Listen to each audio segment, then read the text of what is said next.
A todos. Hola a todos, bienvenidos a una nueva edición de los seminarios Latin Heart Rounds. Como sabéis, esto es una iniciativa de la Sociedad Americana de Cirugía Torácica, del STS, que realizamos para educación en español y contamos con gente y profesionales de Latinoamérica principalmente, pero también que trabajan en Estados Unidos y en Europa. Entonces, sin más dilación, voy a empezar con el webinar de esta ocasión, que van a ser el manejo perioperatorio del paciente con cirugía neonatal compleja. Creo que es un seminario, un webinar que va a tener un especial interés porque es una manera un poco especial de abordar un tema complejo y que nos crea todos dolores de cabeza a todos los que estamos relacionados con esta especialidad y con este tipo de pacientes. Y sin más dilación, como digo, voy a presentar a los ponentes que vamos a tener hoy. En primer lugar va a hablar el doctor Gustavo Sibori. El doctor Gustavo Sibori es un cirujano cardíaco con formación en Argentina, pero también en el Hospital de Niños de Boston, que actualmente trabaja en el Hospital Garrahan de Buenos Aires de cirugía cardíaca infantil y congénita. También la doctora Joan Stephanie Celis Jasso, de la Universidad de Monterrey, en México. Ella es una médico intensivista pediátrica cardiovascular en los hospitales Hospitari Zambrano Elión y también profesora adjunta de medicina crítica pediátrica en la Universidad de Monterrey. Está especializada en el manejo posoperatorio y cuidado integral de los niños con cardiopatías congénitas. Y por último tenemos a Saúl Flores. Saúl Flores es médico intensivista del Hospital de Niños de Texas. Y bueno, va a ser el último de nuestros speakers. Y sin más dilación, voy a pasar a la palabra al doctor Sibori, que nos va a hablar un poquito sobre la fisiología univentricular, las consideraciones del cirujano. Posteriormente yo hablaré de las consideraciones del cirujano para los casos típicos de cirugía biventricular y luego entre la doctora Solís y el doctor Flores se repartirán el tema del cuidado posoperatorio unibiventricular, así como el ECMO perioperatorio o posoperatorio en esta población compleja de pacientes. Adelante, por favor, doctor Sibori.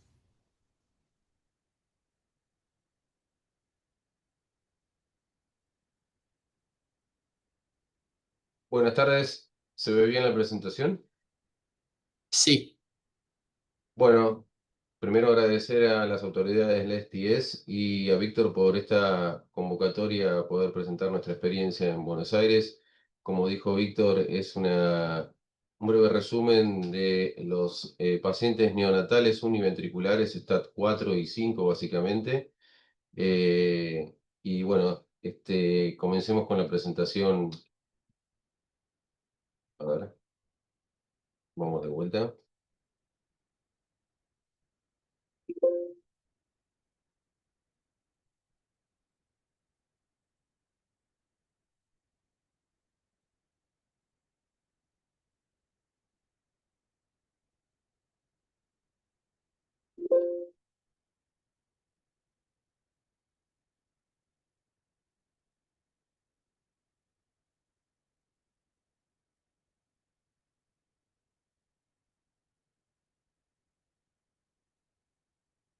Ahí sí, ¿no? Ahí pasa la diapositiva, ¿no? Sí, pasa perfecto. Adelante, Bien, Gustavo. perfecto. Avanzamos. Entonces, nos dividimos con Víctor en correcciones univentriculares y biventriculares en etapa neonatal. En cuanto al STAT 4 y 5, en el 2021 se publicaron las nuevas actualizaciones de los STAT. Y para pacientes neonatales univentriculares STAT 4 encontrábamos 5 patologías: el SENIN, la exclusión tricuspidia, el VT-shunt modificado, el banding de la arteria pulmonar y los conductos ventrículo derecho, arteria pulmonar. Para el STAT 5 encontramos el Norwood, el híbrido, el Demos-Case-Tansel y el Norwood con valvuloplastía tricuspidia. Vamos a comenzar hablando de las patologías STAT 4. que son básicamente tres las que hacemos en nuestro servicio: el VT-Shunt, el cerclaje de la arteria pulmonar y el conducto BD-AP.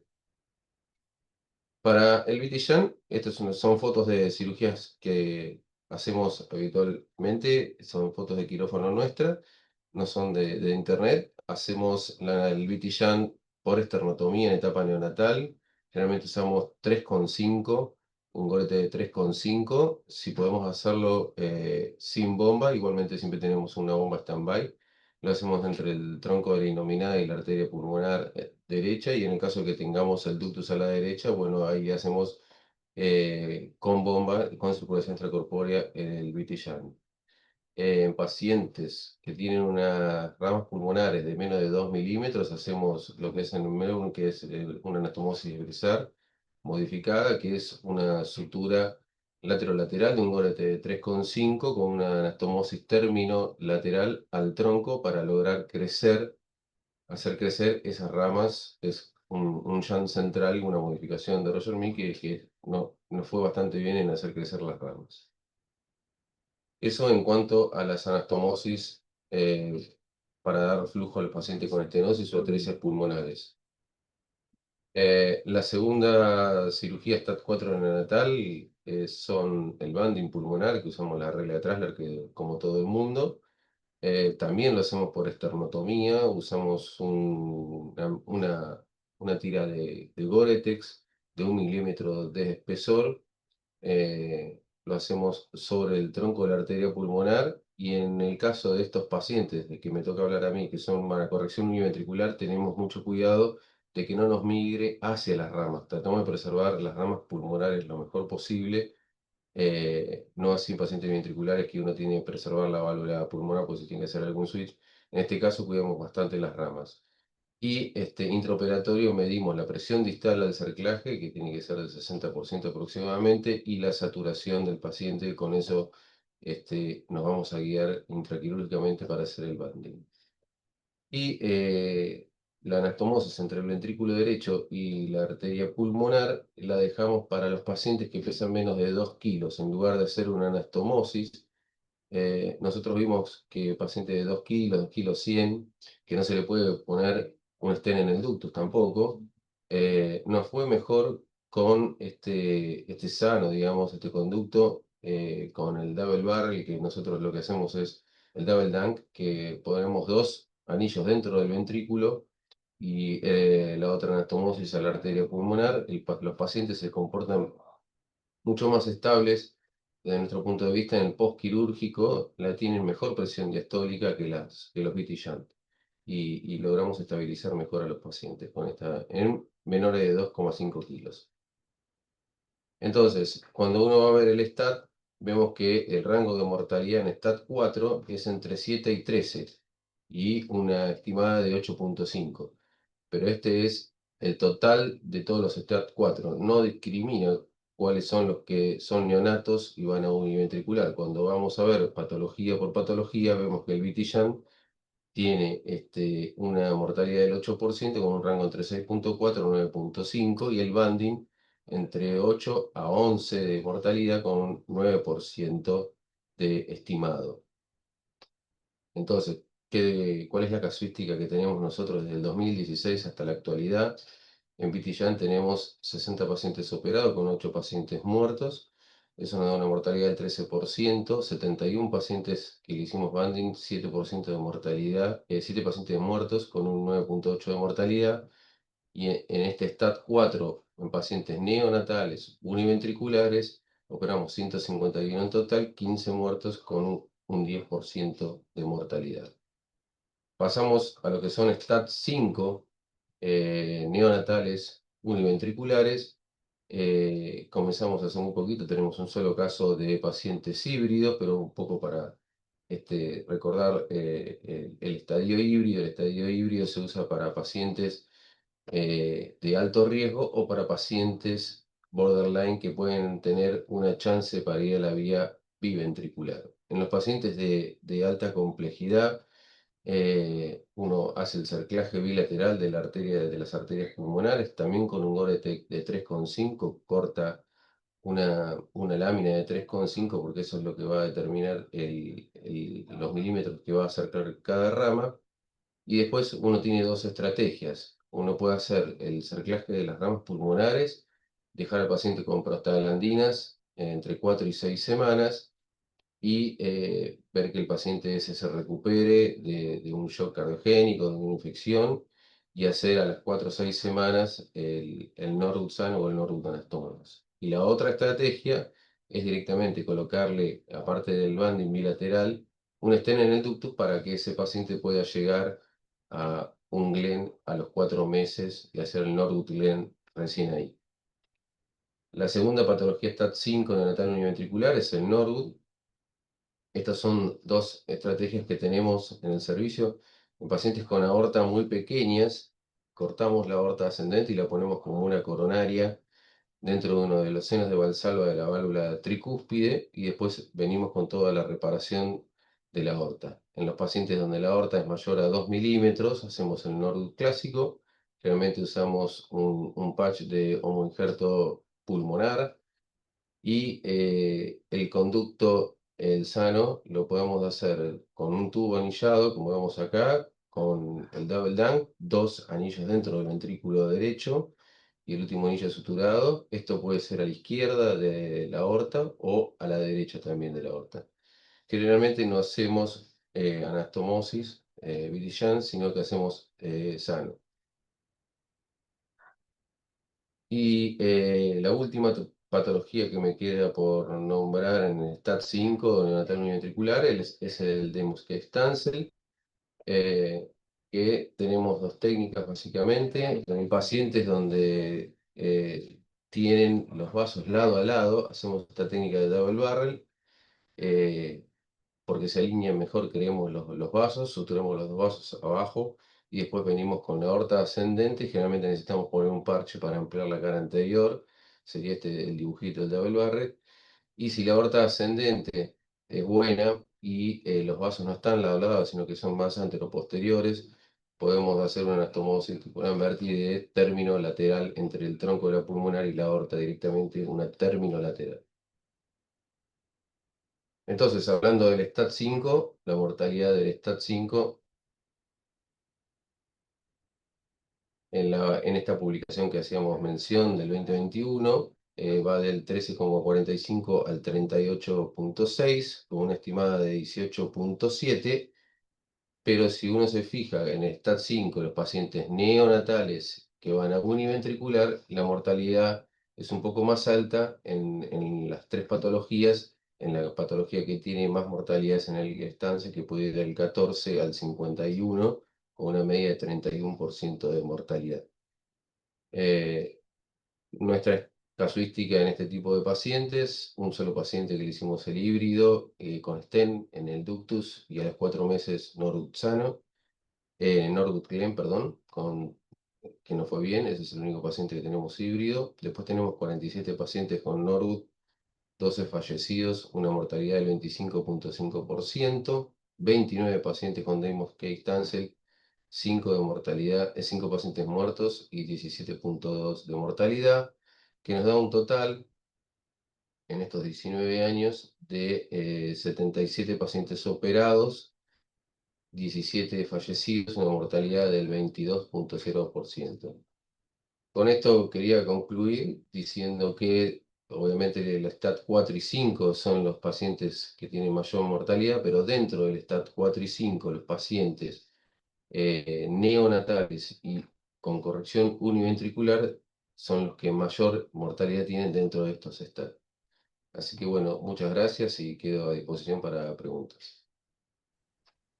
Muy bien, muchísimas gracias, Gustavo. Ahora voy a compartir yo la pantalla, si me dejas. Bueno, primero agradecerte la presentación, ha estado fantástica. Me encantan, cada vez me gustan más estos webinars porque hacemos cosas que al final vemos lo que pasa en el mundo real, que muchas veces estamos mediatizados por algunas instituciones singulares, y vemos pues que en Latinoamérica en general, a pesar de ser un centro puntero para Latinoamérica, el Garrahan en Buenos Aires, pues estos pacientes son muy complejos, como vemos en cualquier institución, y bueno, pues son pacientes que tienen complicaciones y a veces no tienen los resultados que todos quisiésemos, ¿no? O la supervivencia que todos quisiésemos. Yo también voy a dar el punto de vista del cirujano sobre este webinar.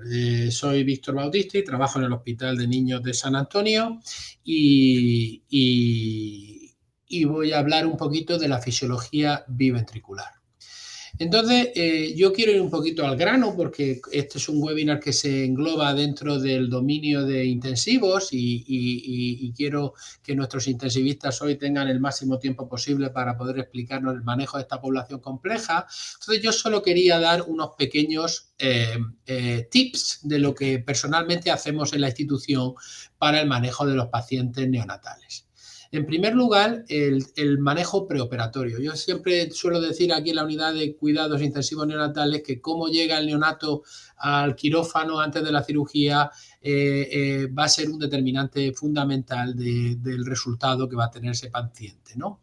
Entonces, yo soy un gran defensor de la estrategia de Wait and Grow, siempre que se pueda. Hay pacientes, como vamos a ver y como vamos a hablar, que no es factible, pero siempre que se pueda, en mi experiencia personal, operar pacientes de menos de 2,5 kilos o ya incluso menos de 2 kilos, eso de por sí es un reto y una posibilidad de una morbilidad y una mortalidad más elevada, independientemente de cuál sea la condición cardíaca subyacente.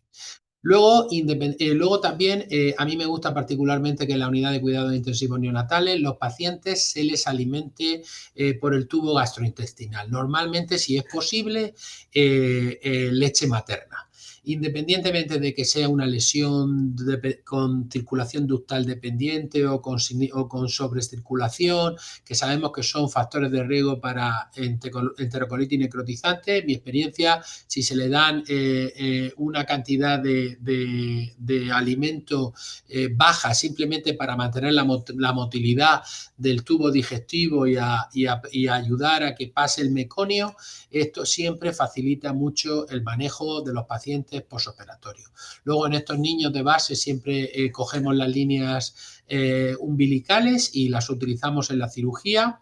Y si es posible, estos pacientes van mejor a quirófano si se les ha podido hacer, que a veces no se puede, un poco de balance negativo. Personalmente no nos gusta operar ninguna cirugía antes de 5 días de vida, porque en nuestra experiencia, si se hace eso, y sobre todo si no se le ha dado leche materna, como hemos dicho, y se le ha dado un poco de alimentación, pues hay un riesgo exponencialmente elevado de que el neonato tenga un síndrome de leak capilar posoperatorio, que como todos sabemos, en muchas ocasiones dificulta muchísimo el manejo de estos pacientes.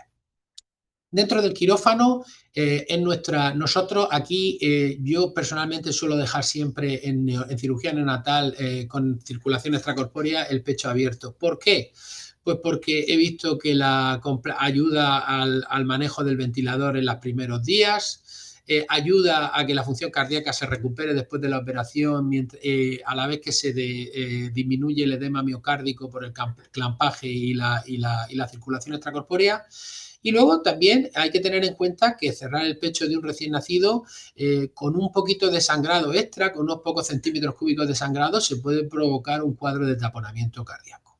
Entonces, salvo cirugías que todo está maravilloso, que todo ha salido perfecto, que el eco postoperatorio es fantástico y que además vemos que no hay ningún problema de ningún tipo de sangrado, yo personalmente prefiero dejar el pecho abierto porque los supuestos riesgos de infección y mediastinitis de esta maniobra, en mi experiencia, son prácticamente inexistentes. Si uno cierra el pecho 2 o 3 días después de la cirugía mayor, normalmente no vemos ningún problema de infección y de mediastinitis en nuestros pacientes.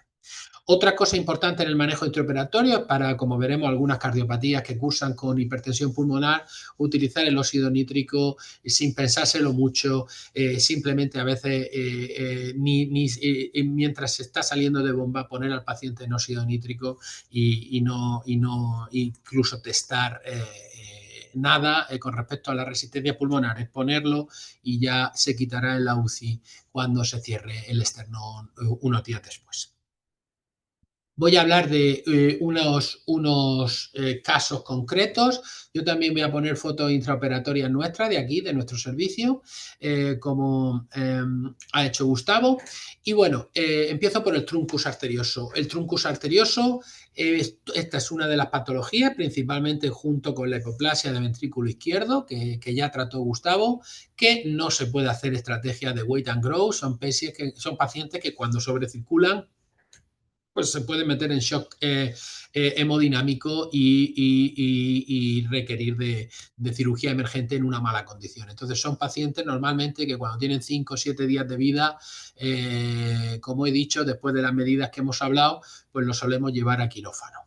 Tienen unos factores de riesgo muy importantes, el truncus, que son la regurgitación de la válvula tricúspide. Para mí, y en la literatura también, ese es el riesgo más importante de morbimortalidad perioperatoria, el factor de riesgo asociado, pero hay que entender que también hay pacientes que tienen interrupción del arco aórtico y anomalías coronarias. Yo tuve la oportunidad de revisar la serie en detalle de Boston cuando estuve allí, y cuando se dan las tres factores de riesgo, que no es tan infrecuente, pues son pacientes de una muy elevada morbimortalidad. Entonces, esos factores de riesgo son muy importantes tenerlos en cuenta en la evaluación preoperatoria del paciente.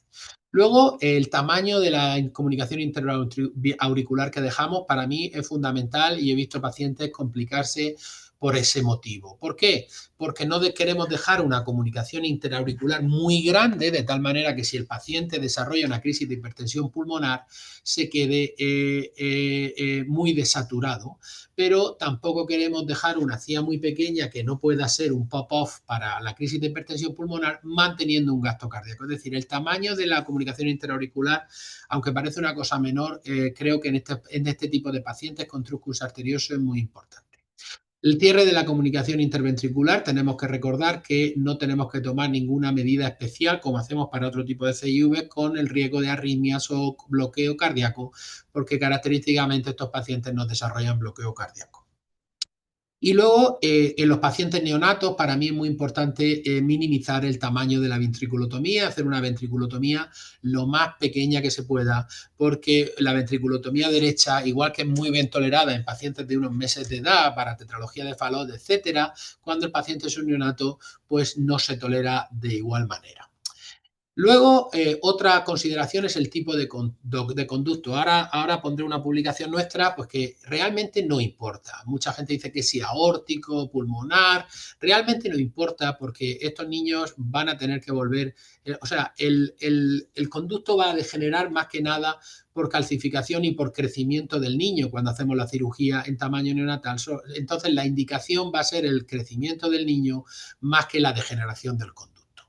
Y luego el tipo de conducto, normalmente yo pongo uno de 10 milímetros si el niño pesa menos de 3 kilos y de 12 milímetros si el peso del niño pesa más de 3 kilos. Aquí pongo dos publicaciones nuestras. Primero, la primera a la izquierda, sobre la reparación de la válvula tricúspide truncal en nuestros pacientes, que como he dicho es un gran problema, un gran factor de riesgo asociado. Y bueno, cuando revisamos la serie de Boston, pues nos dimos cuenta que la mejor posibilidad para estos pacientes neonatales, cuando es necesario hacer neonatales, es tricuspidizar la válvula truncal, que muchas veces cuadricúspide, con una de las válvulas o de los velos que está poco desarrollado o muy engrosado, ¿no? Entonces, esto es una cosa a tener en cuenta, como he dicho antes. Y otra cosa es este artículo que publicamos hace tiempo sobre la reconstrucción del tracto de salida del ventrículo derecho en pacientes neonatales, ¿no? Aquí se incluían todos, aunque están diferenciados en el paper también por grupos, y en el grupo del truncus pues se vio lo que ya he comentado antes, que la discusión preoperatoria de si ponemos un homoinjerto aórtico en el homoinjerto pulmonar realmente no tiene mucho sentido, porque el paciente va a necesitar un reemplazo del conducto no por el tipo de material empleado, sino por el crecimiento del niño. Incluso yo diría que a veces yo prefiero también el aórtico, aunque se calcifica más en estos pacientes por una sencilla razón. La curvatura del injerto aórtico, de la aorta ascendente y entrando en el arco aórtico, hace que se pueda localizar muy fácilmente el homoinjerto en el lado izquierdo, en la pleura izquierda, con lo cual evitamos problemas de compresión cuando cerramos el pecho por la ocupación de espacio que hace el conducto, ¿no? Luego, otro ejemplo que quería poner aquí es la transposición de las grandes arterias que requiere un switch arterial. Esta es otra típica cardiopatía que no podemos hacer un wait and grow strategy, ¿no? Estos pacientes hay que operarlos. Normalmente, aunque hay un cuerpo de literatura que recomienda operarlos con 2 o 3 días de vida, mi experiencia personal es otra vez que los pacientes neonatales desarrollan menos complicaciones, ya no asociadas al corazón, sino como hemos dicho, al síndrome de Leigh capilar y otras cuestiones, si hacemos la cirugía con más de 5 o 7 días de vida. Entonces, normalmente nuestra práctica es esperar a la segunda semana de vida para hacer este tipo de operaciones. Aunque también hemos visto que es relativamente seguro realizar el switch arterial, aunque no lo recomendamos, pero para algunos casos que puedan haber tenido una hemorragia cerebral o un daño renal por hipoxia antes del Raskin, pues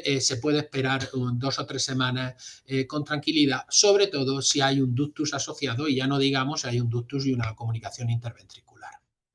Otro pequeño punto es que cuando es posible, nos gusta suspender las prostaglandinas en estos pacientes si se mantienen saturaciones decentes, puesto que está bien descrito que las prostaglandinas hacen pues, que los tejidos sean un poquito más friables, aunque esto tampoco es una cosa fundamental, ¿no? Hemos operado muchísimas transposiciones que estaban en prostaglandinas y tampoco crea tanto problema que estén en prostaglandinas.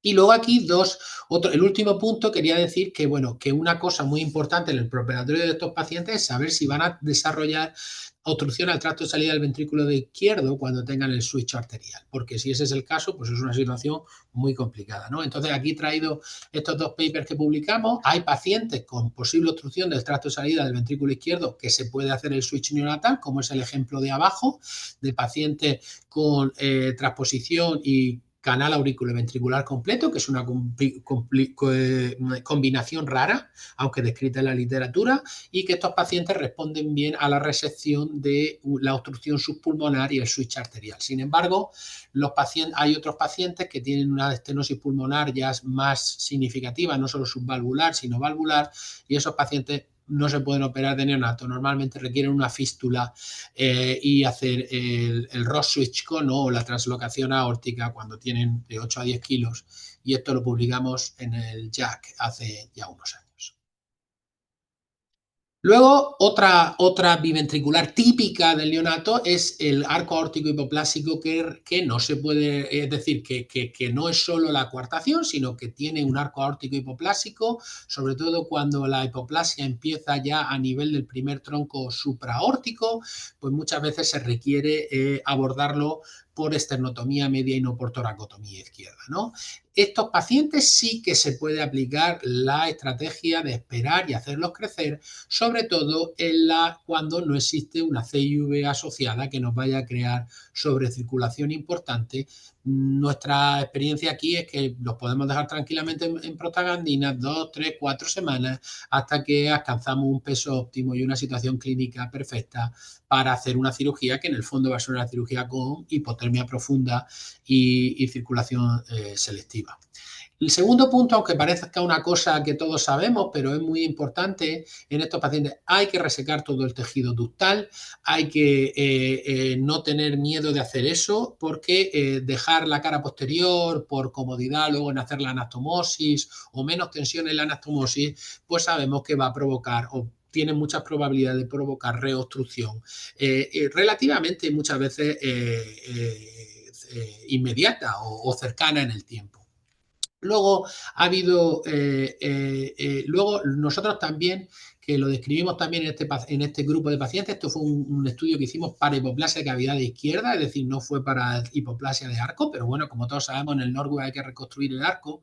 Y lo que vimos son dos cosas, que primero hay que resecar la coartación y segundo, el material utilizado. En aquel estudio nos salía que parece que el pericardio autólogo tiene alguna ventaja sobre los homoinjertos, ¿no? Y bueno, yo personalmente utilizo pericardio autólogo, pericardio heterólogo y no utilizo homoinjertos para este tipo de pacientes. Y otra cosa muy importante en estos pacientes que también aplica el Norwood es que hay que hacer una... normalmente cuando uno dice va a alargar el arco, normalmente hay que poner un parche de tal envergadura que realmente estamos alargando o agrandando todo el arco, pero el parche se mete bastante, 5, 6 o 7 milímetros en la aorta ascendente, normalmente incluso lo llevamos hasta casi poquito por encima de la unión sinotubular, y también ese parche anterior tiene que meterse también y agrandar la aorta descendente proximal. En total el parche sería desde la aorta descendente todo el arco hasta la aorta ascendente, y con eso encontramos mejores resultados y menos recidivas y menos posibilidad de gradiente residual. Esta es una operación pues, que requiere de hipotermia profunda, por lo menos en nuestra experiencia lo hacemos a 24 grados y ya no hacemos parada circulatoria, hacemos perfusión cerebral selectiva y con frecuencia menos de 45 minutos, una hora, podemos tener esta intervención completada. Bueno, y por último también quería hablar del drenaje venoso obstructivo total. Este es un tema que la verdad que hacer estos pacientes con menos de 2,5 kilos es complicado en mi experiencia, porque normalmente son pacientes que nos llegan bastante malitos, sobre todo si están, por supuesto, los que están obstruidos, que son una auténtica emergencia. Así que los que sean menor de 2,5 kilos tengan un drenaje que no sea infracardíaco, porque el infracardíaco sabemos que se va a obstruir, si no está obstruido se va a obstruir, y podemos esperar. Una cosa que nos ha ayudado mucho en los últimos años es poner un stent en la vena vertical. Antiguamente pues no había muchas opciones con estos pacientes más que operarlo independientemente del peso, del tamaño, de las comorbilidades asociadas, y bueno, se ha encontrado o se ve en nuestros centros recientemente o hace unos años que estentar la vena vertical también te permite muchas veces puentear estos pacientes hasta que estén en una mejor condición. Bueno, no son buenos candidatos para ECMO preoperatorio por cuestiones obvias, ¿no? No vamos a estar descomprimiendo la aurícula izquierda cuando ponemos al paciente en ECMO, sino que vamos a estar perpetuando un poquito el edema pulmonar y la hipertensión pulmonar. Pero bueno, quería traer también este paper que publicamos con la experiencia de Boston en ECMO preoperatorio, porque en algún caso se hizo para pacientes con retorno venoso anómalo. La principal indicación para este tipo de ECMO preoperatorio es el shock cardiogénico preoperatorio que se ve en algún Norwood, y si no la hipoxemia que se ve en algunos fallout, en las transposiciones o incluso en el drenaje venoso. Pero como digo, no podemos tener, si tenemos que utilizar el ECMO preoperatorio no va a resolver la presión en la aurícula izquierda, es simplemente un puente para mantener al paciente vivo y debe ir a quirófano en las siguientes horas o a la mañana siguiente. Otra cosa que nos ha ayudado bastante, nosotros de rutina medimos pre y posoperatoriamente las presiones pulmonares. Como todos sabemos, estos pacientes, sobre todo cuando están obstruidos, van a tener unas presiones pulmonares muy elevadas. Entonces, si cuando acabamos porque muchas veces el eco no es muy definitivo del gradiente que se ve entre el confluente y la anastomosis, si cuando acabemos tenemos presiones pulmonares menores que antes de hacer el pump run y hacer la reparación, pues en cierta manera nos facilita pensar que la cirugía está adecuada y que el paciente va a ir bien, ¿no? Este es uno de los pocos casos, el drenaje venoso, que no solo en nuestra institución, sino que muchas instituciones todavía hacen en hipotermia profunda, porque es fundamental hacer una anastomosis correcta para estos pacientes. Y si no hacemos hipotermia profunda, tenemos sangre emborronando el campo quirúrgico, haciéndonos más difícil hacer la anastomosis. Del mismo modo que hemos explicado para la hipoplasia de arco, aquí es muy importante hacer una anastomosis lo más amplia posible. Entonces, nosotros en nuestra experiencia siempre incluimos la orejuela izquierda dentro de la anastomosis hacia las venas pulmonares izquierdas, y luego cuando ya hemos puesto la aurícula izquierda y estamos en las venas derechas, normalmente ponemos un parche de pericardio para agrandar aún más esa anastomosis y que quede sin obstrucción si es posible, ¿no? Y luego lo último que quería decir, yo no he puesto aquí nuestros resultados, pero bueno, nuestros resultados como centro que participa en el STS Database son públicos, se pueden acceder de manera pública en el STS Public Reporting, que como todos sabéis está disponible online para cualquier persona, y ahora mismo nuestro centro tiene un 1,4% de mortalidad global y un 0,52 de índice de mortalidad observada con respecto a la expirada, que pues son números que están por debajo de la media del STS para la base de datos norteamericana. Y sin más dilación, daros las gracias por vuestra atención y pasaré la palabra a la doctora Joan Celis.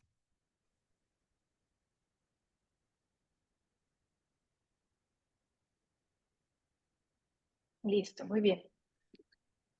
Muchas gracias por la invitación y ahora platicaremos un poco del manejo posoperatorio del paciente neonato con cardiopatía compleja.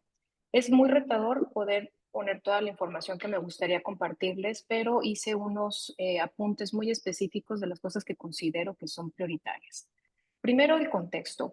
Para mí es muy importante que los intensivistas reconozcamos ante qué tipo de paciente nos encontramos. Si el recién nacido por sí solo, pues su naturaleza es muy vulnerable y nos pone en un alto riesgo de mortalidad, como ya lo mencionaron. Así que identificar esos factores de riesgo que van a impactar directamente en la evolución postquirúrgica es importante, ¿no? El principal, pues la prematurez y el bajo peso, que ya se comentó, son de los factores de riesgo más importantes. El modo de nacimiento cesárea, que habla un poquito del contexto de la fragilidad subyacente que tiene el paciente por otras morbilidades que pueden dar acaso o que resultó el modo de nacimiento en cesárea. Algunos factores preoperatorios como la ventilación mecánica y complicaciones neonatales que incluso pueden estar antes de la cirugía y que nos va a impactar muchísimo en el postquirúrgico, como el síndrome de distrés respiratorio o enterocolitis necrotizante. Algunos factores ya directamente de la cirugía, como los tiempos de bomba que están ampliamente estudiados, y algo también muy particular que en Latinoamérica y en algunos centros, la experiencia que tiene el grupo, ¿no? Cirujanos se menciona que tienen experiencia de menos de 5 años, eso también es importante para el postquirúrgico y que tenemos que tener en mente. Algo que no me canso de comentarlo y cuando hacemos la reflexión sobre el paciente que vamos a recibir es conocer y entender perfectamente cuál es la patología individual de nuestro paciente, ¿no? Eso es principal para saber cuál va a ser el manejo, cuál va a ser la estrategia, anticiparnos a las complicaciones y poder estar de forma preventiva adelantándonos a que no tengamos un deterioro en nuestros pacientes, ¿no? Específicamente entender que hay muchos tipos de comportamientos hemodinámicos, desde pacientes con alto flujo pulmonar, bajo flujo pulmonar, con circulaciones paralelas o que vienen de una obstrucción de las venas pulmonares o sistémicas, porque cada uno de ellos va a tener un comportamiento muy particular en el posquirúrgico y ciertas complicaciones que tenemos que anticipar.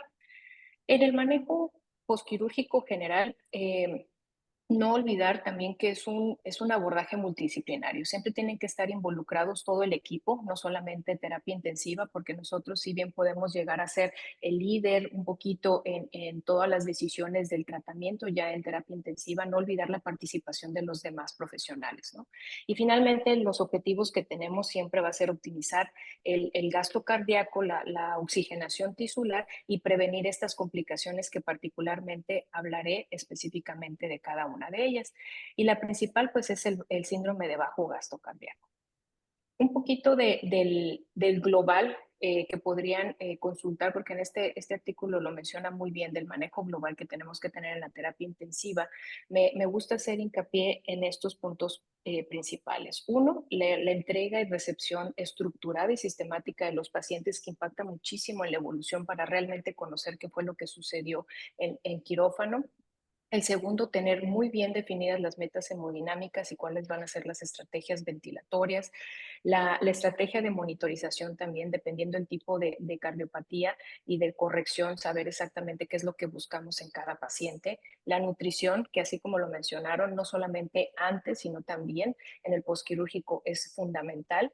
Y el manejo de la lesión específica, ¿no? Entender esa fisiología particular que necesitamos. Ya empezando así con cada uno de los puntos, la entrega-recepción de pacientes es algo que parecería muy obvio o que se hace en todos los lugares, en todos los sitios, pero sí me he encontrado en los diferentes centros en los que he trabajado que es importante establecer esta entrega de protocolos bien formales e implementados con todo el equipo, ¿no? Está bien descrito que esta actividad simplemente va a reducir la tasa de reanimación cardiopulmonar, va a disminuir las respiraciones mediastinales, va a disminuir las acidosis metabólicas e incluso aumenta la tasa de extubación temprana. Entonces, siempre sugiero que en los lugares en donde se está creciendo, apenas se está formalizando o consolidando un programa de cardio, establecer los checklists y estas entregas porque impactan de forma muy importante en el manejo postquirúrgico y a la larga en los resultados y en la mortalidad de los pacientes. Y en términos generales, en cuanto a la parte cardíaca del manejo postquirúrgico, siempre lo divido como en 4 categorías, ¿no? Las cosas que tenemos que enfocarnos o los objetivos que tenemos que enfocarnos. En la parte cardíaca, no olvidar la optimización de la precarga, que también ahorita platicaré que no excedernos y llegar a la sobrecarga hídrica, sino mantener ahí balances negativos, asegurarnos de una sincronía AB, evitar excesiva taquicardia. Sabemos que en el neonato es diferente su fisiología y ya frecuencias cardíacas muy elevadas ya no nos va a mejorar el gasto cardíaco, incluso lo puede empeorar. Y mejorar la contractilidad y la relajación ventricular, específicamente con los medicamentos que están demostrados que nos pueden impactar positivamente en el curso postquirúrgico. En la área neurohumoral, en esta categoría, sabemos que la bomba extracorpórea genera mucha inflamación. Entonces, nuestro objetivo sería disminuir esta inflamación o estar al pendientes de este contexto, analizando también si hay algún tipo de deficiencia tiroidea o adrenal, que en muchas ocasiones los neonatos, por las bajas reservas y su fisiología, la fisiología natural del recién nacido de estas características, en muchas ocasiones requiere suplemento. Y algo muy importante es la sedación y el manejo del dolor adecuado. En cuanto a la parte pulmonar, siempre es enfocarnos en las estrategias, que ahora lo voy a mencionar, para disminuir las resistencias vasculares pulmonares que puede impactar muchísimo en la poscarga del ventrículo derecho o en aquellos pacientes que de tener crisis de hipertensión pulmonar, optimizar la ventilación mecánica, recordando estas interacciones cardiopulmonares, y también el impacto que tiene la vasodilatación, la disminución de las resistencias vasculares periféricas y el incremento del tono vascular utilizando ciertos medicamentos en caso de un contexto de vasoplegia. Una de las preguntas que siempre se hacen es, ¿qué medicamentos voy a utilizar en el postquirúrgico? Entonces, se sabe que hay muchos estudios al respecto que analizan diferentes drogas, pero se tiene muy poca evidencia de alta calidad que pueda guiar así el manejo, o sea, la selección óptima, la dosis óptima y el tiempo de uso específicamente para dar una recomendación transversal a todos los pacientes, ¿no? Y sobre todo pensando que los neonatos tienen un mucho mayor riesgo de presentar el bajo gasto. Pero si bien en esta revisión de 20 años de todos los medicamentos que se pueden utilizar en este contexto, se encontraron unos factores claves que es lo que nos puede guiar a nosotros a tomar la mejor decisión. Sobre todo para la prevención del bajo gasto se habla de levosimendan y milrinona, que en ambos se han encontrado estudios en donde son comparables en su eficiencia para que pueda disminuir o anticiparse del síndrome de bajo gasto. La vasopresina también ha estado cada vez más reportada como uso para mejorar las resistencias vasculares sistémicas porque nos permite disminución del lactato, mejorar el pH y nos permite también disminuir otros inotrópicos sin tener eventos adversos. Y en el caso de la vasodilatación distal, algunas preocupaciones que tenemos son los signos de toxicidad en el uso de nitroprusiato.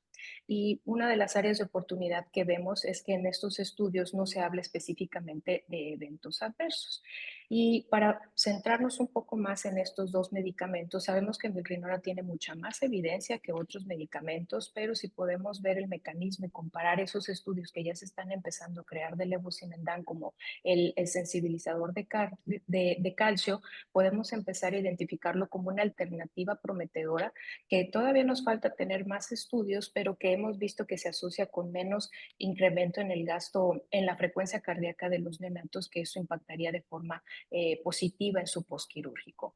Pero definitivamente la elección de los medicamentos va a depender de los protocolos institucionales, de los factores muy particulares de los pacientes y en muchos lugares en Latinoamérica, sobre todo de la disponibilidad de los medicamentos. En cuanto a la vasopresina, sabemos que se está usando cada vez más porque tiene esa capacidad de incrementar el tono vascular sin incrementar el trabajo cardíaco, ¿no? Pero hay que recordar específicamente en esta población vulnerable de neonatos, bajas dosis incrementan la retención de agua, lo cual hace un cambio ahí que nos impacta directamente en el nivel de sodio, ¿no? Podemos llegar a tener hiponatremias severas que nos pueden impactar ya en otros aspectos como en el neurológico y por eso tenemos que tener muy pendiente su uso y su vigilancia dentro del día 2 o 5 postquirúrgico, que si bien nos ayuda para mantener la presión, tenemos que tener esta parte de lo metabólico del sodio para evitar complicaciones y efectos adversos de esto. Y relacionado a la parte cardíaca, las arritmias, pues sabemos que pueden estar presentes desde el 7 hasta el 76% de los pacientes posquirúrgicos y que simplemente la detección temprana es lo que nos va a impactar en su control, ¿no? Tenemos también que tener muy claro que hay que estar manejando las alteraciones electrolíticas, la hipoxia, la acidosis y la inflamación, que son los factores que contribuyen a su precipitación o a su inicio. No están bien descritos si debemos de utilizar de forma profiláctica antiarrítmicos en pacientes de alto riesgo, por ejemplo, aquellos que tienen algún síndrome de cromosomopatía o que son prematuros, por ejemplo, o que son de heterotaxia, pero si bien se puede utilizar en estos pacientes de forma rigurosa y en colaboración con la electrofisiología. No es tan común tener de forma prequirúrgica pacientes que utilicen betabloqueadores, pero en algunos centros en donde sí se puede llegar a utilizar, tener en claro que su suspensión en el postquirúrgico puede hacer que se incremente la presencia de arritmias. Pero específicamente lo que sí podemos hacer en el postquirúrgico para controlarlo es evitar la hipertermia, evitar la fiebre y controlar el dolor, que son uno de los factores precipitantes mucho más importantes. Y pues reconocer que de las líneas de manejo que tenemos, la miodarona siempre va a ser la primera línea específicamente para este tipo de arritmias, la fibrilación atrial, el flóter atrial, la taquicardia ectópica de la unión y que como en casos refractarios podemos utilizar la procanamina y la fricainamina en algunos casos de las taquiarritmias. Y específicamente hablando de la parte de sedación analgesia, es importante reconocer que en algunos centros se sugiere y se debería de establecer como rutina utilizar, guiar los medicamentos, la frecuencia de las dosis y las cantidades, así como su destete con sistemas de evaluación validados. Esto nos permite estandarizar de forma muy transversal en todo el personal 24/7 el uso de los medicamentos sedantes y analgésicos. Y esto va a disminuir la exposición a los medicamentos, el síndrome de supresión a la hora de su retiro y los efectos adversos.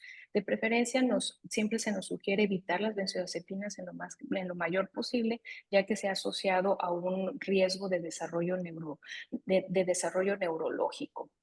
En cuanto a los medicamentos así muy particulares que se deben de utilizar siempre el fentanilo como primera opción, ya que tiene un perfil hemodinámico estable, no nos afecta en la función hemodinámica y es el primario como analgésico. Y cuando tenemos el uso que cada vez requiere más y más dosis, podemos acompañarlo con la dexmetomidina, que puede ayudar a coadyuvar un poco esta sedación y analgesia y además nos permite ahorrar opioides. En cuanto a los dos medicamentos que se encuentran de naranja y de rojo, el midazolam siempre va a estar un poquito, entre comillas, por el tema del desarrollo, de los efectos que tienen el neurodesarrollo, y únicamente se recomendaría como dosis bolo más que infusión continua, aunque sabemos que en algunos centros se utiliza así porque no tienen algunas de las otras opciones de los medicamentos, y definitivamente tener mucho cuidado con el uso de propofol, que es ampliamente utilizado en las terapias cardiovasculares, pero que sabemos que tiene un perfil hemodinámico que nos inestabiliza al paciente y además tiene un efecto inotrópico negativo, por lo cual no es lo sugerido para esto. Ya en lo respiratorio, siempre tener en mente que cada paciente es diferente y que tenemos estas interacciones cardiopulmonares, que reconocer que para todos los pacientes la presión positiva dentro del tórax va a disminuir el sistema venoso, el retorno venoso. Entonces, reconocer que a ambos lados, como lo tengo aquí en la gráfica, que a ambos lados del volumen pulmonar, ya sea en la hiperinsuflación o en la telectasia, recordar que nos va a afectar en las resistencias vasculares pulmonares. Entonces, la sugerencia siempre es algo muy dinámico, cada paciente se comporta diferente, pero mantenernos en la capacidad residual funcional. Y esto lo podemos guiar con nuestros laboratorios de rutina que tenemos, como la gasometría, para evaluar siempre el pH, evitar la hipoxemia, la acidosis y también un poquito en conjunto con lo anterior, la agitación y tener un manejo del dolor y de la sedación adecuado. Entonces, el ajuste de las ventilaciones siempre va a ser para optimizar estas interacciones cardiopulmonares, que sabemos que la presión positiva no le gusta al ventrículo derecho, pero nos ayuda mucho a disminuir la poscarga, perdón, del ventrículo izquierdo. Entonces, dependiendo el escenario del paciente que tenemos al frente, van a ser las estrategias. Y específicamente lo que se nos recomienda es utilizar volumen fisiológicos pequeños de 4 a 6 milímetros por kilo, mantener un adecuado PIB alrededor de 5 a 10 para mantenernos en esta capacidad funcional, unos tiempos de inspiración cortos con unas frecuencias respiratorias no más de 60. Siempre enfocarnos en una ventilación con el objetivo del volumen, sobre todo en los pacientes prematuros que tienen un poquito más de vulnerabilidad de desarrollar lesión pulmonar. Y después de la extubación se está creando un poquito más del movimiento de salir a cánulas de alto flujo, porque se ha visto una disminución en la reintubación, ¿no? Y en aquellos pacientes que tienen algún tipo de compresión de la vía aérea, la posición prona también nos ayuda. Aquí, dependiendo de la fisiología, tenemos algunas recomendaciones en este artículo específicamente para el paciente cardiópata si tiene la diferencia de un flujo pulmonar elevado o un flujo pulmonar reducido, en donde se nos orienta qué tipo de presiones podemos utilizar siempre y cuando tengamos muy claro nuestros objetivos, ¿no? La presión parcial de oxígeno que necesitamos, así como el manejo del CO2 para mantener un pH, que ambos impactan directamente en el incremento de las resistencias vasculares pulmonares, que por ejemplo los pacientes con riesgo de crisis de hipertensión pulmonar, tener una mala estrategia ventilatoria nos va a propiciar que se incremente de 300 hasta 400 veces el porcentaje de las resistencias vasculares pulmonares. Y es así como conecto con la parte de las crisis, ¿no? El manejo, por ejemplo, en lo que comentaron ahorita los pacientes con troncus o que tienen una obstrucción de venas pulmonares, que son pacientes con reactividad de la vasculatura pulmonar, pues los manejos es muy claro. A veces es complejo llevarlo a cabo, pero las recomendaciones es mantener la normotermia, evitar estos estímulos dolorosos o incómodos, mantener un balance ácido-base adecuado, mantener un buen volumen volumen y la sedación va a ser fundamental, de moderada a profunda de acuerdo al paciente, utilizando fentanilo y dexmedetomidina, como lo mencioné, e incluso en ocasiones se tiene que llegar a utilizar relajante muscular.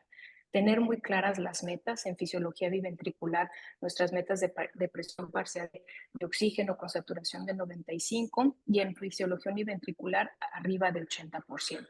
Siempre mantener la presión sistémica con vasopresina o epinefrina, que sabemos que la epinefrina se relaciona más a arritmias, tratar de forma agresiva la acidosis y con las estrategias ventilatorias ya comentadas, evitar los extremos. Siempre premedicar cuando vayamos a hacer alguna estimulación del paciente y el uso del óxido nítrico, incluso como mencionaba el doctor, desde el perioperatorio para mantener las resistencias bajas. Me paso rápidamente al área de la vía enteral de la alimentación. Así como se mencionó en el prequirúrgico, en el posquirúrgico también es muy importante y se recomienda siempre como temprano en las primeras, pasadas las 48 horas después de la cirugía.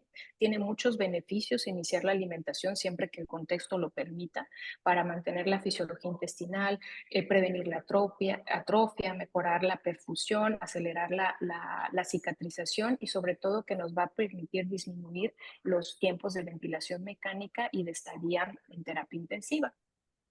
Muy importante siempre tener dentro del centro o del programa líneas de tratamiento, algoritmos de tratamiento en donde tengamos muy claro cuáles van a ser los pacientes de alto riesgo que nos tenemos que ir más lentos y cuáles van a ser nuestros criterios para iniciar, ¿no? La recomendación, por ejemplo, de este hospital es iniciar cuando tengamos las semanas corregidas de 35 y mayores de 2 kilos, que no tengamos lesión orgánica o isquemia, lactatos bajos, vasopresores con dosis baja y que sabemos que no va a haber un deterioro anticipado, ¿no? La recomendación siempre es iniciar con volúmenes pequeños, ya sea en bolos o infusión continua para aquellos que tienen alto riesgo e ir haciendo los incrementos muy despacio hasta llegar a la meta para poder tener estos beneficios, ¿no? La fortificación, no olvidarla, que siempre mejorar el aporte calórico por volumen es mejor y se recomienda ya cuando se llegan a los 80 mililitros kilo día de volumen y claro que todo esto en el contexto o coadyuvante con la nutrición parenteral para lograr las metas de volumen.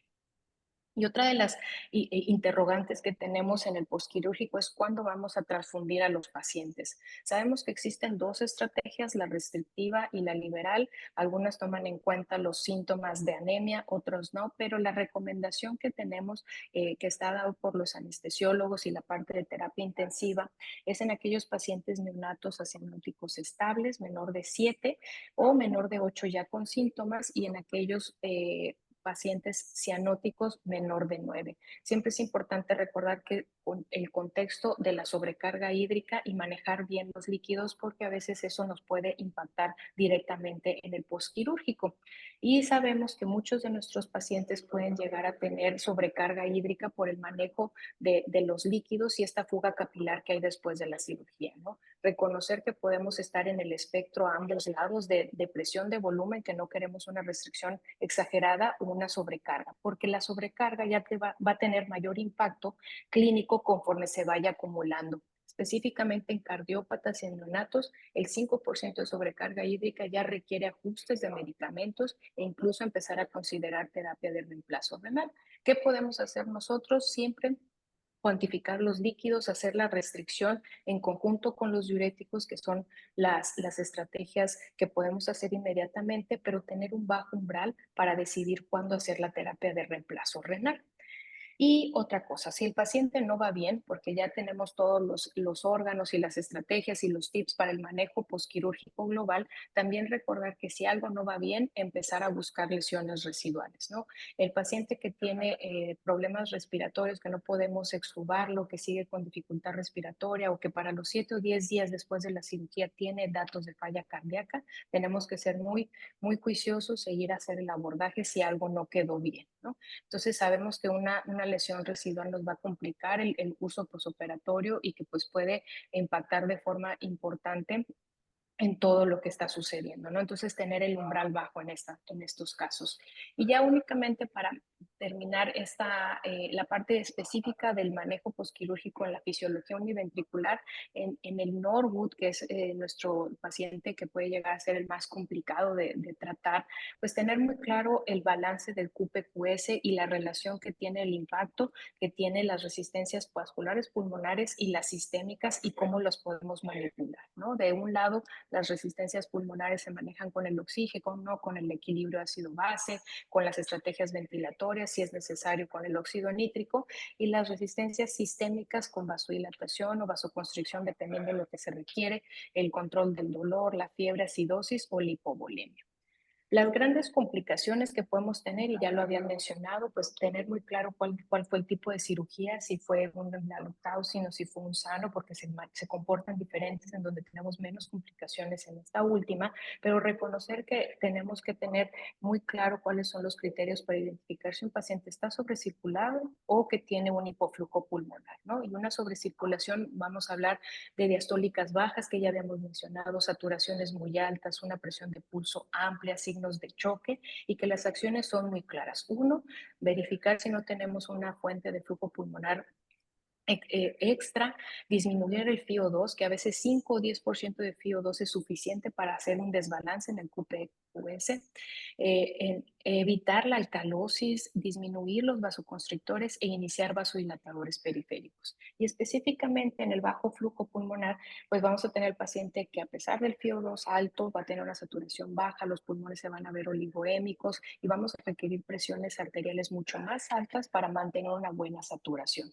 ¿Qué tenemos que hacer? Buscar si está permeable el que nos está dando el flujo pulmonar, iniciar heparina, incluso bolo y luego infusión, bolos de volumen, evitar la acidosis, aumentar el FiO2, mantener ahí presiones bajas en el ventilador, iniciar vasoconstrictores, y es muy claro, si está trombosada o está obstruida, necesitamos ir a cateterismo o cirugía, que es mucho más claro el manejo en el hipoflujo pulmonar.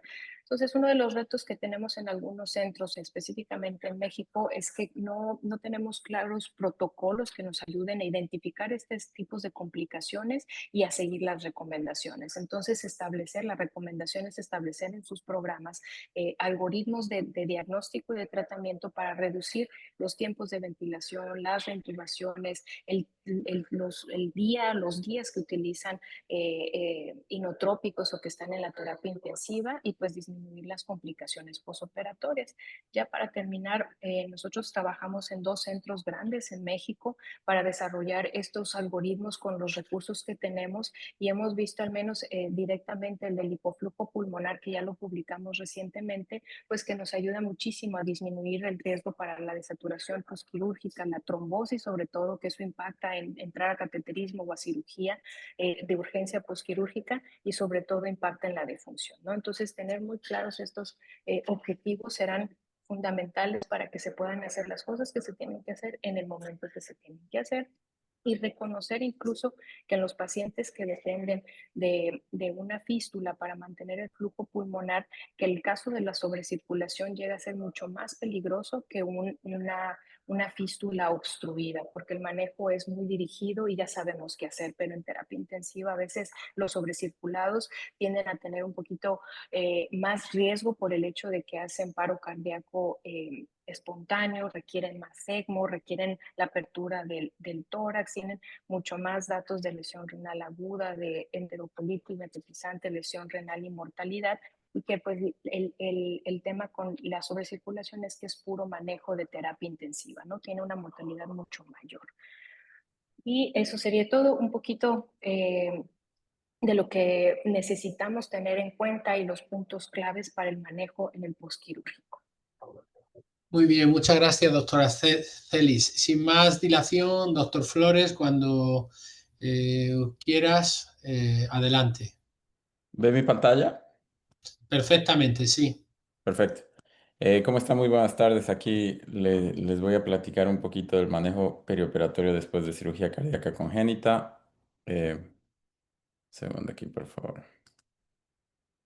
Ahí va. No tengo ningún conflicto de interés y algunos objetivos educacionales para mantenernos alineados. Vamos a hacer una descripción de los principios de manejo pre y posoperatorio quirúrgico, determinar los factores de riesgo por etapa quirúrgica. Vamos a identificar las diferentes modalidades diagnósticas por etapa quirúrgica. Y finalmente evaluaremos el manejo actual del uso de ECMO por estadio quirúrgico. Una de las cosas más importantes que yo he visto que a través de los años como que sigue mejorando es el rol del equipo multidisciplinario, donde se proponen estrategias para mejorar el manejo postoperatorio. Es aquí donde la comunicación tiene que ser completamente clara al lado de la cama del paciente y hacemos nuestro surgical handoff, que se dice en inglés, donde comienza el anestesiólogo. Es el aliado más grande que tenemos al hacer este pase del paciente, porque ellos nos van a dar todos los detalles que sucedieron antes, durante y después. El cirujano nos da el detalle con bastante transparencia de lo que sucedió en la fase intraoperatoria y el rol del intensivista es poder determinar los planes específicos inmediatos, un par de horas sobre la noche o el tiempo que sea necesario, tanto rango de signos vitales y dosis de agentes y tratando de anticipar algunas de las complicaciones. Es una cosa muy importante poder saber que en este juego tan difícil, donde el equipo multidisciplinario es muy importante, lo que necesitamos nosotros hacer es identificar los factores de riesgo que se puedan modificar y los que no se puedan modificar. Entonces ahí pongo los ejemplos inmodificables que a través de los años nos hemos dado cuenta que son los riesgos más grandes que tienen todos estos pacientes, particularmente los con corazones funcionales univentriculares, donde es paciente prematuro, sindrómico y con asociaciones a comorbilidades extracardíacas. Existen algunos factores modificables, como son la disfunción ventricular, lesiones residuales y algunas comorbilidades multiorgánicas que pueden mejorar con mejor gasto cardíaco, pero les voy a presentar un poquito un poquito de data nueva, particularmente en el ECMO, donde van a ver que es la misma señal, o sea, ese paciente chiquitito, ese paciente con factores de riesgo no modificables, que son los pacientes que les va peor. Algunas de las cosas que utilizamos para hacer modalidades diagnósticas en la etapa prequirúrgica es eco, electro, tomografía, cateterismo y particularmente para el intensivista es el entendimiento de la gasometría arterial y el monitoreo no invasivo. Las lesiones que nos van a llegar en esta fase neonatal, que van a ser biventriculares pero son complejas, están en la lista ahí que les presento. Y obviamente existe la comparación, pero del lado funcional univentricular, donde van a ser circulaciones sistémicas ductodependiente pulmonar, ductodependiente con los ejemplos más grandes, los que ven en la lista ahí.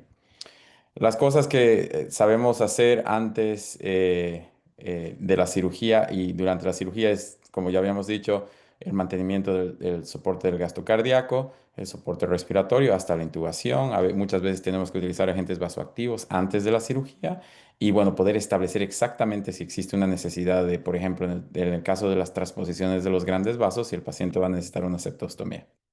En cambio, para el paciente con corazones funcionales univentriculares, es muy importante lo que ya se había cubierto, que es la estabilización de las circulaciones pulmonar y del flujo sistémico. Es importante también eliminar cualquier obstrucción a todo nivel para poder mantener el gasto cardíaco y el flujo sanguíneo multiorgánico. Y para ahí poder planear los pasos siguientes que van a ser los procedimientos bien grandes, ¿verdad? Cual sea el que sea el procedimiento, las variables que llegan a la terapia para nosotros son pecho abierto, ventilación mecánica, soporte vasoactivo. Si es paciente neonatal, siempre le hacemos diálisis peritoneal, sedación, anticoagulación y bueno, la necesidad de ECMO. Un poquito el detalle de nuestra práctica habitual acá, ahí la pueden ver en la diapositiva, la dosis de agentes vasoactivos que tenemos. La mayoría de estos pacientes neonatales retornan intubados con números de ventilación bastante usuales, nada especial ahí. Un poquito ahí de nuestra práctica típica en el manejo posoperatorio inmediato. Como pueden ver, les damos un poquito de fluido, no los dejamos comer inmediatamente y el uso un poco específico del hospital donde yo trabajo ahora es el uso de la diálisis peritoneal inmediata en cuanto llega el paciente. Un poco de antibiótico y la sedación común que, que es utilizada a través de este país. Y bueno, estas son nuestras herramientas de trabajo para hacer un monitoreo. Algunas cosas invasivas, algunas cosas no invasivas. Lo que es peculiar, particularmente en los Estados Unidos, es la utilización de la línea arterial izquierda, de la línea auricular izquierda. A través de los años me he dado cuenta que diferentes países manejan de diferente manera el uso de esa línea. Bueno, nosotros la utilizamos todo el tiempo y tiene una gran utilidad, especialmente en el posoperatorio inmediato, ¿verdad? Donde nos permite establecer si hay una disfunción ventricular sistólico o diastólico, particularmente en ese ventrículo único. En pacientes que tienen una fisiología restrictiva del ventrículo izquierdo por una hipodesarrollo relativo del ventrículo izquierdo, como son las venas obstruidas, la conexión anómala de las venas con obstrucción, o pacientes con transposición de los grandes vasos que tienen muy poca complianza de las aurículas izquierdas, entonces es la línea auricular izquierda que nos permite hacer un manejo mucho más delicado en ese paciente más crítico. Y algunas de las consideraciones en especiales en el manejo posoperatorio, bueno, es la disfunción ventricular irreversible, la hipertensión pulmonar y la falla multiorgánica, que ya las habíamos cubierto en bastante detalle. Entonces, es aquí donde voy a ser un poquito más enfocado al procedimiento de Norwood, donde la hipoxia, arritmia y difusión ventricular nos pueden llevar a la utilización del soporte en ECMO. Y bueno, aquí les hice una lista un poquito más exhaustiva de cuáles son los motivos más grandes por los que nosotros llevamos a los pacientes a ECMO. Entonces, como número uno de la lista es la dificultad de salir de la bomba por los motivos que pongo ahí en la lista. Y yo sé que cada quien puede tener motivos un poco diferentes. Y el otro motivo bien grande que tenemos nosotros es el síndrome de bajo gasto cardíaco severo debido a daño miocárdico y bueno, la lista que tengo ahí. Algunas veces tenemos pacientes que tienen una función pulmonar marginal con hipoplasias pulmonares, donde no son muy fácilmente identificables, pero los pacientes, además de tener bajo gasto cardíaco, están hipóxicos. Y, bueno, el paciente que hace paro y tiene que ir en ECMO por ICPR. Y aquí les voy a presentar una serie de papeles, más o menos para decirles mi entendimiento de cómo va la mano con el ECMO en esta población de pacientes. No fue hasta hace mucho que no había una data muy clara de tanto de ELSO o del STS. Entonces voy a utilizar como referencia general este metaanálisis relativamente reciente, estaba hecho en China, pero fue muy útil para poder entender más o menos cómo era el landscape de las publicaciones de ECMO, particularmente para los pacientes que requieren ECMO después de la cirugía cardíaca. Y como ustedes pueden ver, existen muchos papeles en PubMed que están publicados, pero la mayoría no tiene data homogénea, es data heterogénea incomparable. Y inclusive cuando ellos empezaron a hacer el análisis, ellos tienen una lista muy detallada del por qué rechazaron los estudios, pero los 43 estudios que ellos incorporaron, la gran mayoría de ellos son estudios, series de casos, como pueden ver son 38 y 3 son casos controlados, estudios planeados y qué sé yo. Entonces, uno de los problemas más grandes que yo veo, no problemas, pero realidades que vemos en el campo del ECMO es que es un poquito artesanal, ¿verdad? O sea, evidentemente el ELSO ha hecho un trabajo muy grande para que nosotros podamos entender exactamente el estado del arte, para ver dónde van las cosas, pero termina pasando que cada quien hace su variedad un poquito diferente y bueno, eso se publica y queda un poco confuso. Pero la cosa que es muy clara de todos estos estudios que fueron incluidos es que los pacientes que necesitan ECMO después del bypass tienen una mortalidad demasiado alta, con riesgos de hasta el 60%. Entonces, comenzando que no solamente que estos son pacientes difíciles y además caen en la necesidad de ECMO, significa que va a ser un paciente mucho, mucho más complejo, ¿verdad? Entonces, ahora afortunadamente tenemos esta data que se publicó el 2025. Es el mismo grupo de personas que hicieron el reporte del STS utilizando la base de datos de ellas. Esta salió en febrero, que es el uso de ECMO en el paciente preoperado. Y como pueden ver, hubieron varios pacientes y incluyeron todo, hicieron este flujograma para demostrarnos todos los pacientes, pero hay una tablita que les voy a mostrar más adelante que es específicamente la población de pacientes que es interesante de este papel. Aquí ustedes pueden ver, no sorprendentemente, que son los pacientes más complejos, los shunts y los Norwoods, los que requieren más ECMO preoperatorio, ¿verdad? Los que terminan recibiendo ECMO y Norwood y Shunt. Ahora, factores de riesgo, si ustedes miran los valores estadísticos significativos, volvemos a los mismos factores que habíamos hablado, que es prematurez, síndromes, bajo peso, y eso se repite a través de todas las publicaciones. Cuando vemos, este estudio me pareció interesante porque uno puede decir, ok, la información de la base de datos nos demuestra que los pacientes con circulaciones complejas univentriculares que terminan en ECMO-SHANT son los que más necesitan ECMO preoperatorio. Bueno, este estudio de Italia, específicamente de Milán, ellos hicieron su propio análisis. Como ustedes pueden ver, tenían una serie relativamente grande de pacientes. Aquí nos muestran características preoperatorias de sus pacientes generales, ¿verdad? Aquí nos muestran todos los diagnósticos diferenciales. Y una de las cosas que a mí me llama la atención fue que para ellos los que requirieron ECMO después de bomba no fueron los Norwoods, sino fueron los pacientes con circulaciones complejas biventriculares, que no fueron muy claramente especificadas, pero sin embargo no fue lo que ya habíamos visto en reportes previos. Además, nos permiten ver algunas de las variables que ellos obtuvieron y reportaron y las duraciones de ECMO, por ejemplo, cuando habían pacientes que no pudieron salir de bypass, los pacientes con bajo gasto cardíaco y los pacientes que tuvieron el ECPR. Además, las modalidades de canulación. Ahora, cuando vemos las diferencias entre los pacientes que sobrevivieron y los que no sobrevivieron, a pesar de que hay diferencias numéricas, la única variable que tenía estadística positiva fue la duración de hospitalización. Obviamente los pacientes que fallecieron tenían una hospitalización más corta, mientras que los que sobrevivieron pudieron estar en el hospital más largo. Pero lo demás, no había mucha diferencia entre los pacientes que sobrevivieron y no sobrevivieron. Y finalmente, cuando lo vemos por categorías, o sea, los pacientes que no pudieron hacer el destete del bypass, los con bajo gasto cardíaco y con ECPR, lo que llama la atención y es estadísticamente significativo es la diferencia del pH, la diferencia del exceso de bases o el déficit de bases y la diferencia del lactato y la duración del bypass.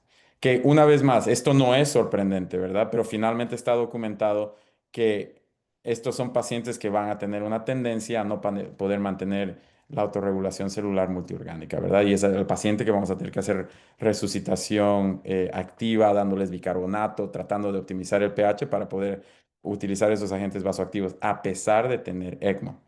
Y finalmente, como que la continuación del papel del reporte del STS fue, ellos presentaron la información, la data de los pacientes que necesitaron ECMO preoperatorio, en los cuales dijimos los HLHs que necesitaron Norwood y Shunt fueron los más populares.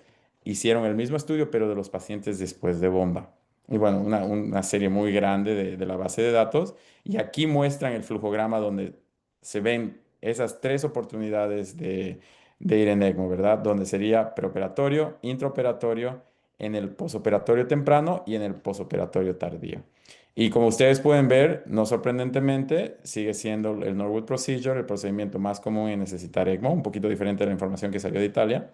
Aquí cuando ustedes ven las tres características, el grupo de esta publicación, que es el más interesante, que si ustedes ven las proporciones y los porcentajes son relativamente similares, con una mortalidad del 40 al 60%, ¿verdad?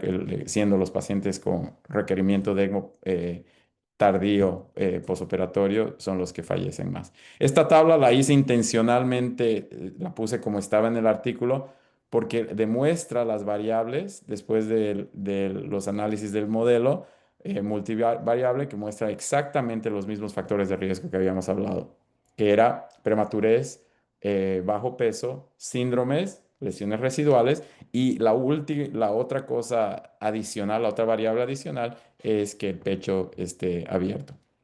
Hicieron un análisis que en esto estaban tratando de identificar las variables que estaban asociadas con la sobrevida del paciente y bueno, es lo opuesto. Si el paciente tiene más peso de edad, más días de vida, no tiene síndromes, van a ser pacientes que salen adelante. Y aquí les quería compartir una diapositiva de una de las cosas más interesantes que a mí me pasa, que es una cosa un poco más artesanal la decisión del tipo de shunt que se utiliza para estos pacientes. Entonces, si hacemos un Norwood con VT shunt y hacemos un Norwood con un Stano shunt, el manejo de la bomba del bypass es un poquito diferente, ¿verdad? La posición, por ejemplo, el origen del flujo pulmonar sale de la aorta en el VT shunt, en cambio, en el Sano sale del ventrículo derecho único. El riesgo en el VT shunt es que haya rombo sistémico, en cambio en el sano shunt es que hay trombosis del shunt. El ECMO sin oxigenador es posible cuando el paciente está con el VT shunt porque los pulmones están siendo utilizados y por la posición del shunt. En cambio, cuando tienes sano necesitas el oxigenador. Y una cosa muy importante es el tipo de flujos que tratamos de hacer. Si el paciente tiene un VT shunt, la tendencia es a tener flujos más altos, pero entendiendo que el robo sistémico es una de las complicaciones más grandes, ¿verdad? En cambio, cuando tenemos el sano shunt, tratamos de mantener el flujo relativamente bajo para poder prevenir un poquito ese flujo anterogrado a través del sano y prevenir el shunting. Y finalmente, para la monitorización, el flujo de la saturación venosa central de ese paciente está mezclada, mixta, y no se puede utilizar para la estimación del gasto cardíaco. En cambio, el paciente con el sano shunt podemos utilizar la saturación venosa central para estimación del gasto cardíaco. Entonces, desde mi punto de vista, los puntos importantes para la revisión a largo plazo es poder identificar de manera mucho más temprana los problemas, las variables modificables de estos pacientes, poder tener comunicaciones mucho más claras cuando variables no modificables se presentan en este paciente y ser completamente transparente con las familias de estos niños, que estos son pacientes que las probabilidades de sobrevida son demasiado complejas, a pesar de tener todas las tecnologías disponibles. Otra de las cosas muy importantes es el entendimiento de la optimización de la autorregulación celular y de la función multiorgánica. Sabemos que la presión no significa flujo, y todo en la terapia intensiva cardíaca está relacionado al uso y consumo de oxígeno, al consumo y distribución de oxígeno. Y bueno, ahora una de las cosas más grandes que está finalmente apareciendo en el campo de la cirugía cardíaca y del congenital heart disease y de la terapia cardíaca es el mejoramiento de la protección cerebral y la implementación del neurodesarrollo desde el momento más temprano. Antiguamente lo que se solía hacer si el paciente estaba con el pecho completamente abierto y en ECMO nos hacía una serie de cosas para el desarrollo el neurodesarrollo, pero ahora sabemos que tiene un valor muy grande iniciarlo a pesar de que el paciente puede estar en una situación bastante crítica. Y hay una serie de publicaciones que demuestran que son intervenciones y terapias que no son muy invasivas, que no modifican mucho la hemodinamia del paciente y que pueden ser implementadas. Y finalmente, lo que ya había dicho antes, una de las cosas más grandes de la terapia cardíaca es el trabajo en equipo y si ese equipo no es fuerte, es muy difícil sacar estos pacientes adelante. Y con eso pudimos describir los principios de manejo del corazón univentricular dependiendo de la etapa quirúrgica. Determinamos los factores de riesgo por etapa quirúrgica, identificamos las diferentes modalidades diagnósticas por etapa quirúrgica y finalmente evaluamos el manejo actual por estadio quirúrgico y el uso de ECMO. Con eso les agradezco por su atención y bueno, creo que tenemos un tiempito de preguntas. Muchas gracias. Sí, muchas gracias, Saúl. Sí, tenemos un tiempito de preguntas. No sé si alguno de vosotros tiene una pregunta para otros los ponentes. Hay una pregunta aquí hay dos preguntas. Una que es para mí, que habla de si alguna vez hacemos una reparación del truncus sin utilizar un conducto. Creo que es una pregunta muy, muy acertada, gracias por ella, porque, bueno, viene a explicar que en muchos centros de Latinoamérica, para los que vamos dirigidos con estos webinars, pues no es fácil encontrar un nuevo injerto, ¿no? Y a veces, pues hay que buscar soluciones como hacer una técnica sin utilizar injertos, ¿no? Entonces, bueno, alguna vez lo hemos hecho, a mí personalmente no me gusta mucho por lo que hablamos de que la ventriculotomía, el ventrículo derecho de un neonato no va a tolerarla bien y ya pues si lo dejamos con insuficiencia pulmonar libre, pues va a tolerarla peor. Y luego también he visto que a lo largo del tiempo puede haber un efecto de que las ramas, porque hay que bajar las ramas a la ventriculotomía, queden estiradas y con el tiempo y el desarrollo las ramas sean insuficientes, ¿no? Entonces, bueno, en principio nosotros no la utilizamos, pero entiendo que en sitios donde no tienen un lomo injerto fácil de conseguir, es una técnica válida. Aquí hay otra pregunta que hacen para el doctor Flores. ¿Qué intervenciones se realizan para la implementación del neurodesarrollo temprano? ¿Qué estáis haciendo a ese respecto? Por ejemplo, una de las terapias, las tres terapias que nosotros aplicamos y que me parecieron cosas relativamente sencillas fue, por ejemplo, estamos tratando de minimizar y se está estudiando de una manera bastante sistemática el ruido alrededor de estos pacientes. Se están haciendo intervenciones tempranas que la madre pueda sostener al niño con el pecho abierto y en ECMO. y además está haciendo la estimulación con calostro de la boca, no con principios digestivos, sino simplemente por maduración y el neurodesarrollo. Muy bien. ¿Alguna pregunta tenéis vosotros? Yo tengo una para Gustavo y luego otra para Joan y Saúl, si no tenéis vosotros.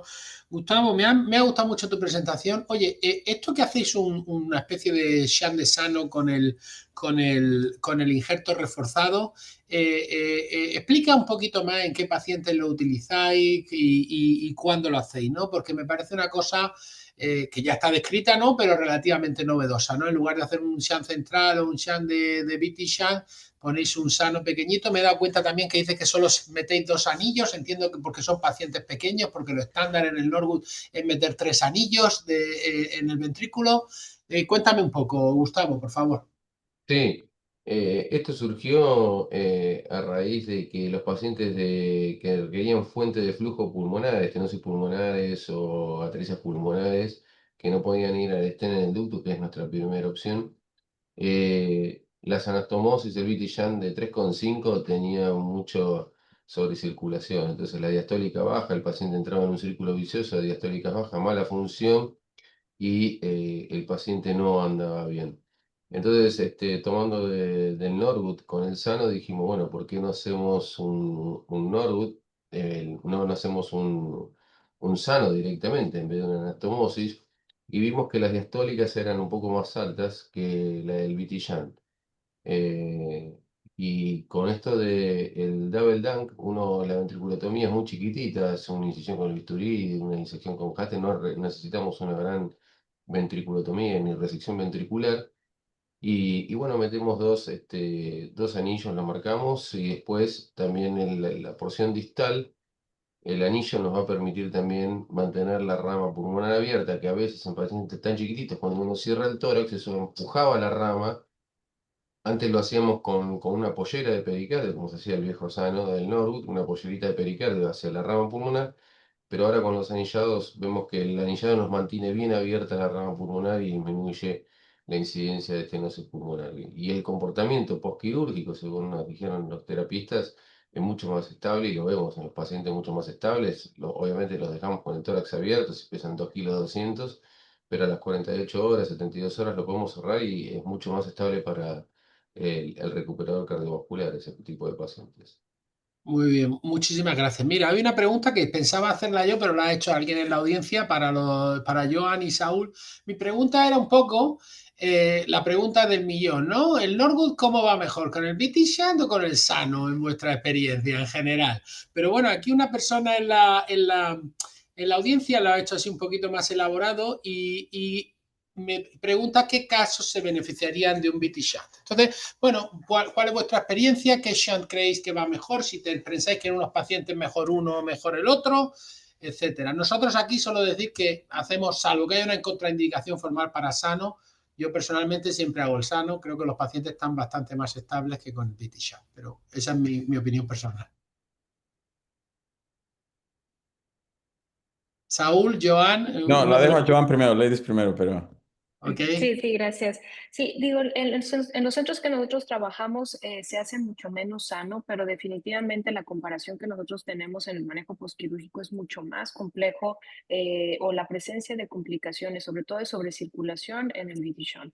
Entonces, creo que definitivamente sería reestructurar, ¿no? O sea, sentarnos a platicar todos como equipo multidisciplinario, porque comparando los casos que hemos tenido y los resultados, definitivamente el comportamiento es más estable y mucho más favorable en el paciente con sano, ¿no? Y definitivamente el paciente con sobrecirculación nos ha impactado muchísimo en las complicaciones y sobre todo en la mortalidad, sobre todo por la disparidad del manejo que en ocasiones podemos llegar a tener dentro de la misma terapia intensiva y que demuestra pues el cambio, ¿no? La comparativa de que no sería necesario tener estas complicaciones o la presentación de esas complicaciones si optaríamos más por el sano. Okay. El, para mí el BT Shine es superior, mucho más fácil de manejarlo, los pacientes están más estables. Y esto lo digo basado en todo lo que he visto. Sabemos los resultados del Single Ventricular Reconstruction Trial, donde dijo que el the jury's out, no se sabe exactamente cuál es mejor, uno tiende a ir un poquito mejor a un plazo un poquito más largo, en cambio el BT Shunt tiende a ser un poquito mejor inicialmente. Nosotros, hay una diferencia bastante clara cuando es el BT Shunt.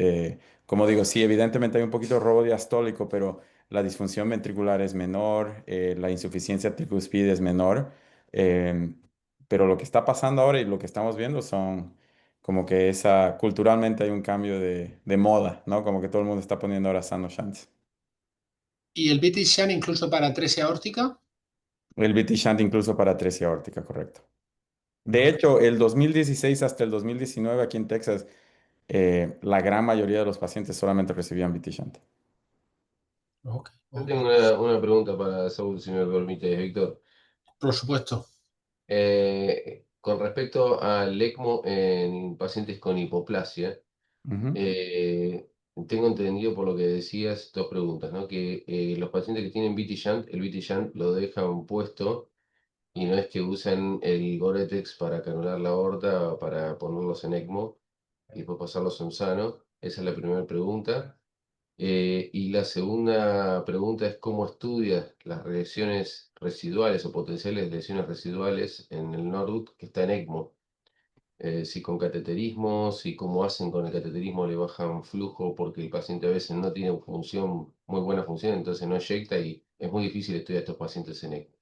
Correcto, y esa es una muy buena pregunta y me hubiera gustado tener un poquitico más tiempo para poder platicar sobre el detalle de todas estas cosas que solamente se presentan en ejemplos de la vida real, donde un paciente tiene que hacerse una tomografía, un angiotac y ahora está en ECMO. Hay que disminuir el flujo, tienes toda la razón, Gustavo. Lo mismo pasa cuando vas al cateterismo, ¿no? Cuando tienes que hacer un RAM trial, por así decirlo, le tienes que bajar el flujo de ECMO. Las cosas que nosotros hacemos para prepararnos para esos procedimientos terminan siendo un viaje al laboratorio de cateterismo, termina siendo una cosa muy envuelta porque hacemos como que una prueba de, no un clamp completamente, pero le bajamos a los flujos para ver dónde es donde el paciente empieza a sufrir. O sea, si es la función sistólica ventricular o es un tema más de hipoxia. Una vez que establecemos más o menos cuánto de reserva tenemos, los mandamos al laboratorio de cateterismo para poder evaluar las posibles lesiones residuales. Eso sobre tu segunda pregunta. ¿Y me puedes hacer recuerdo de tu primera pregunta, por favor? Sí, el paciente que tiene un noro con VT Shunt, yo había visto pacientes que, por ejemplo, desarman el VT Shunt, aprovechan ese Gore-Tex en el tronco brachiocefálico para poner la cánula aórtica del ECMO ahí y después el paciente lo pasaban a sano. Ustedes no, dejan el VT Shunt Con BT puesto, Shunt lo ponen dejamos en la neo-aorta sobre el parche y lo regulan exactamente. ahí y no tienen, o sea, vi que le bajan más, le suben el flujo a esos El pacientes. flujo para Y mantenerlo, que lo exacto. pasan. Sí. Y el pulmón no se encharca, digamos, no se llena de líquidos el pulmón. Ese es el problema grande, ¿verdad? Ese es el tema de esos pacientes. Normalmente lastimosamente no hay un número específico, ¿verdad? Y he visto hemorragias pulmonares debido al sobreflujo. Pero no te olvides que estos son pacientes que hubieran fallado de todas formas, ¿verdad? Entonces ese es el riesgo más grande que corremos con eso. Muchas gracias. Muy bien, pues yo creo que hemos completado, ya nos hemos pasado de los 90 minutos. Quería daros las gracias a todos por un webinar claramente de muy alto nivel por vuestra parte. Os agradezco mucho vuestra participación y nada, nos despedimos hasta el próximo webinar que será en febrero de 2026. Muchísimas gracias y buen día para todos y toda la audiencia. Gracias a todos. Gracias. Hasta Adiós. luego. Adiós, bye.